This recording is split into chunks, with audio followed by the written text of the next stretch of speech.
Aset itu ada yang bentuk barang, ada yang bentuk manusia, ada yang bentuk budaya.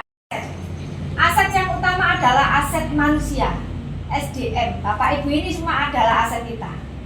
Ada lagi aset orang tua, aset peserta didik yang berprestasi, aset masyarakat. Ketika kita memiliki daya dukung, misalnya ketersediaan ruang perpustakaan yang representatif, itu juga aset. Ketika karakter-karakter anak sudah membudaya yang baik, itu juga kategori aset. Orang dulu ini yang menggalangi karakter yang, karena apa sih, kalau dengan sentuhan agama mungkin bisa agak melunak sedikit ya, kalau enggak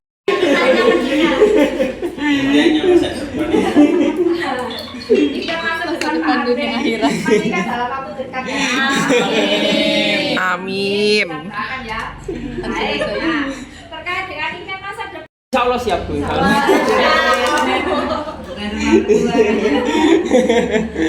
ini betul ya.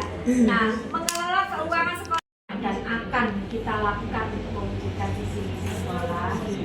Yang sedang kita lakukan saat ini apa Bu Afifah?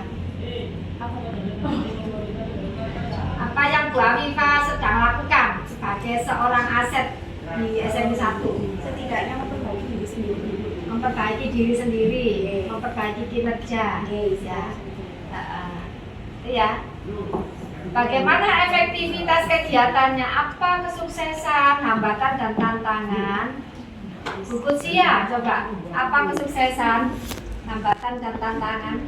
Tantangan di sekolah ini. Tantangannya bagaimana caranya mengkondisikan peserta didik.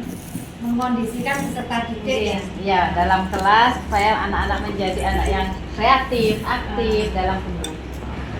Kalau tantangannya banyak Bu ya. Banyak tantangannya. Pertama kita harus benar-benar paham gimana peserta didik. Karena anak-anak sangat-sangat aktif kok di kelas ini. Iya. Jangan lupa pembelajaran berdiferensiasi.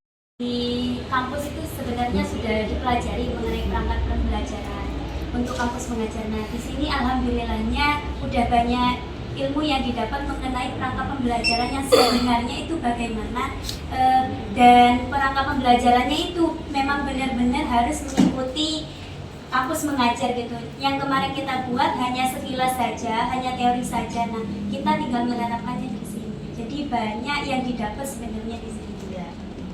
Terkait dengan perangkat nyatanya.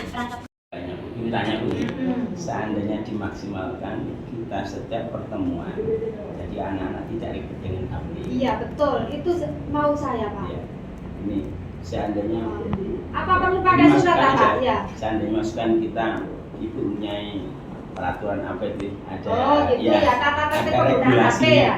ada regulasinya dan sebagainya, terus bagaimana? Memang kita itu setiap hari ya itu masalah HP.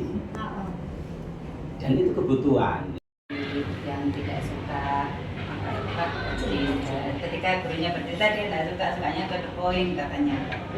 Ini asli mau apa? Kan gitu bapaknya. Jadi dia itu akan terbawa semacam itu. Ya bukan semua tentara begitu, enggak Pak. Cuman nah kita anak yang tidak suka ketika kita bercerita ini, kita selidiki dulu latar belakangnya. Apakah karena memang dia tidak bukan tipe orang yang suka mendengar, bukan pendengar yang baik? Apakah karena memang bentukan lingkungannya seperti itu? Dan ternyata matematika tidak ada yang suka. Ini tantangan berat bagi panjenengan sebagai guru matematika. Tapi tidak menutup kemungkinan pada akhirnya nanti matematika menjadi pembelajaran yang paling disukai. Ketika saya dulu di SD, anak-anak sama Pak, jangankan di SD.